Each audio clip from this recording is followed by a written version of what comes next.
Hey team, Jen here. I'm making this video today to talk a little bit about why you want to value analysis, close reading, and argumentation in your paragraphs rather than summary.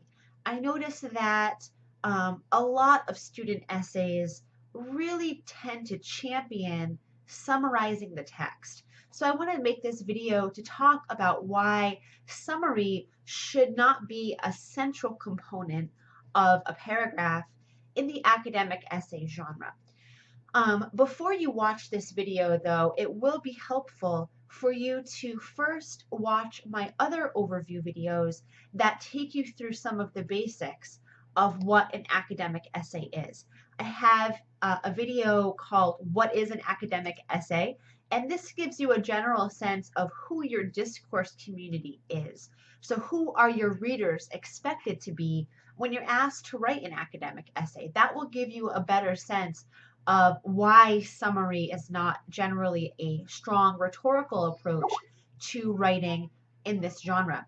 The second video that you should watch is the video on context. What is context and how to contextualize? These videos are very short, but they will help you to get the basics of the language of this academic genre and what it does, how it functions, how it ought to function, and why. This video gives you a little more insight into how it can function on a paragraph level.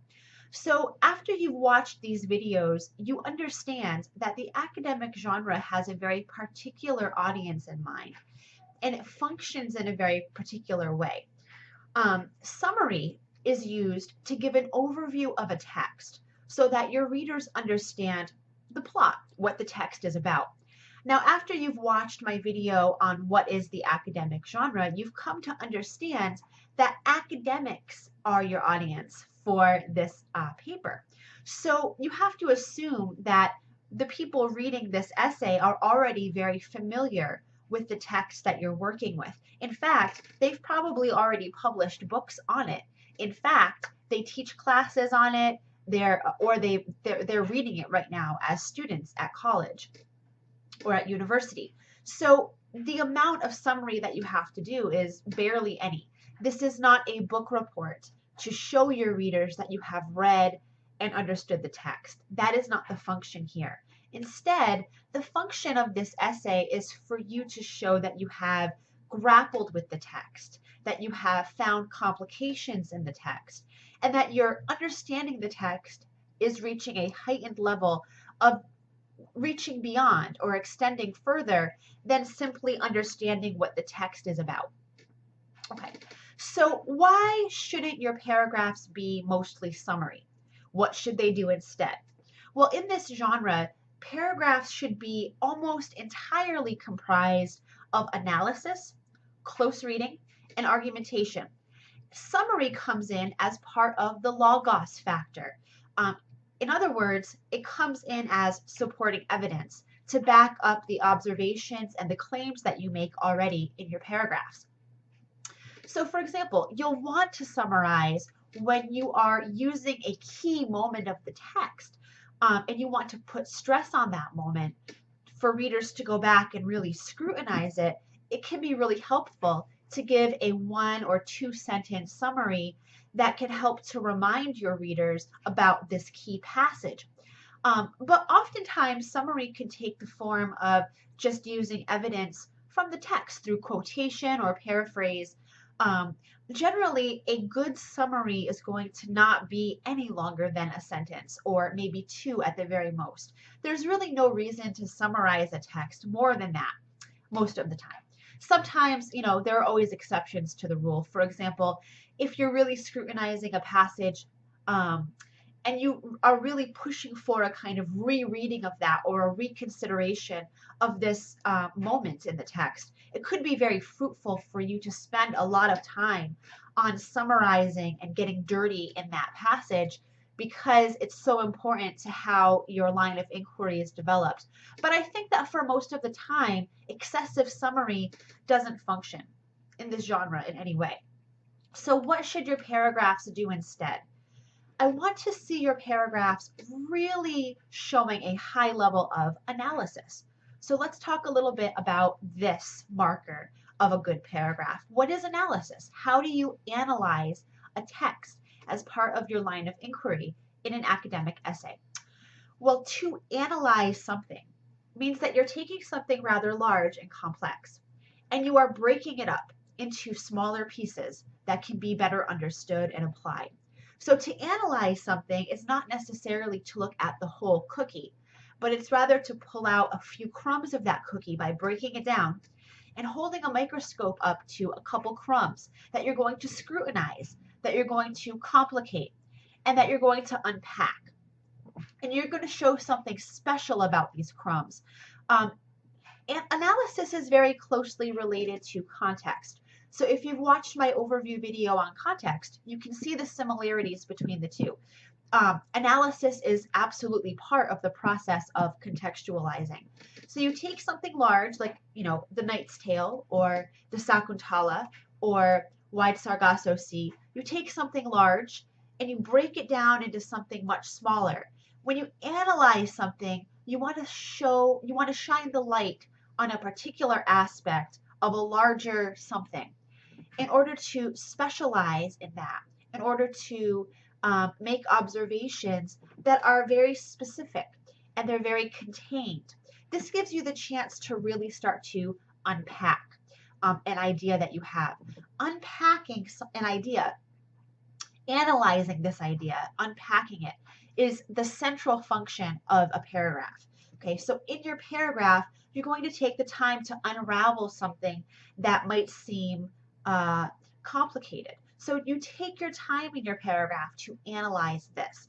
There are many approaches that you can take to breaking something into smaller pieces.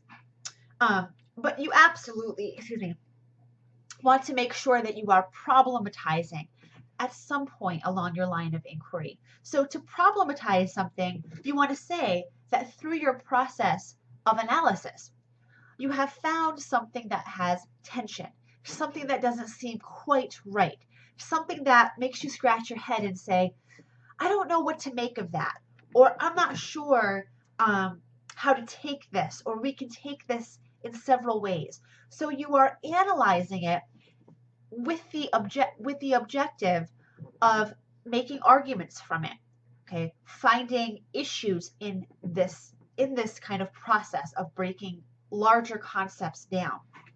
That's the knack of critical thinking. Okay, so that's what you need to display. Showing analysis in your paragraphs, it can take a wide variety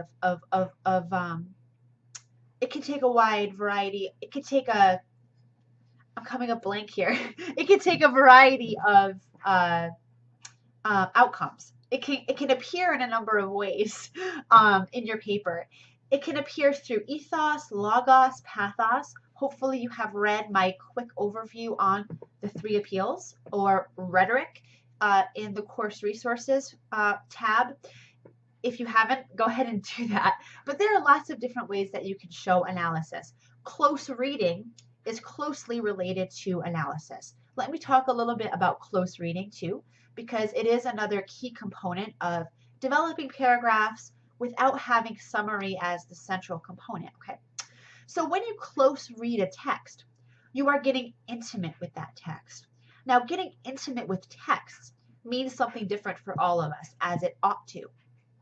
But close reading a text means that you are not only analyzing it while you go, so you're finding a thread, a crumb, a context that is interesting to you, but you are relating to that text in a way that is unique to you. So for example, when I close read a text, I tend to look for gender issues, particularly in terms of how sexuality is represented or body politics come across.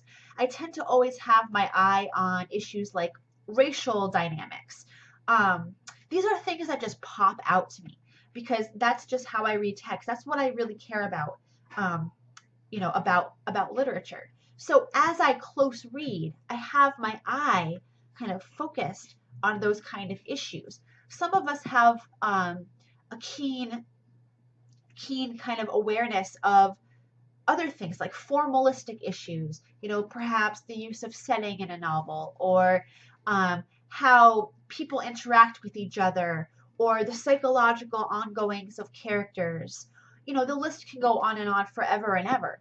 But we all read texts in very unique ways. So our form of getting intimate with a text, that's how we close read a text. We read it by getting intimate, getting dirty with it in a way that is really unique to us. If you can manifest your form of close reading in your paragraphs, how you have close read the book, what has been important to you in your reading, and why has that been important?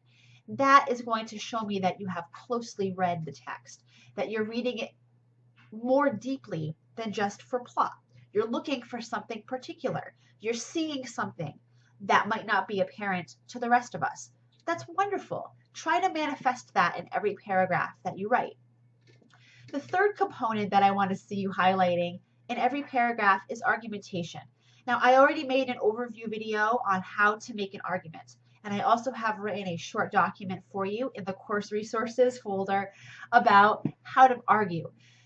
So please take a look at those. But generally speaking, summary should come in only as a way to support your line of inquiry. Summary is not a part of the line of inquiry itself because it doesn't function in this genre. So I hope that gives you a better insight into when to use summary, how to use it, and why it's not really considered to be a functional aspect, or at least a central component of the academic genre. I would love to talk to you more about how to summarize in a sentence or two. It really is a skill, it's an art, and it's something that you should practice. So come to my online office hours. We can actually talk about how to synthesize long summaries into one beautiful functional sentence that supports rather than overcomes a paragraph. Okay, thanks guys.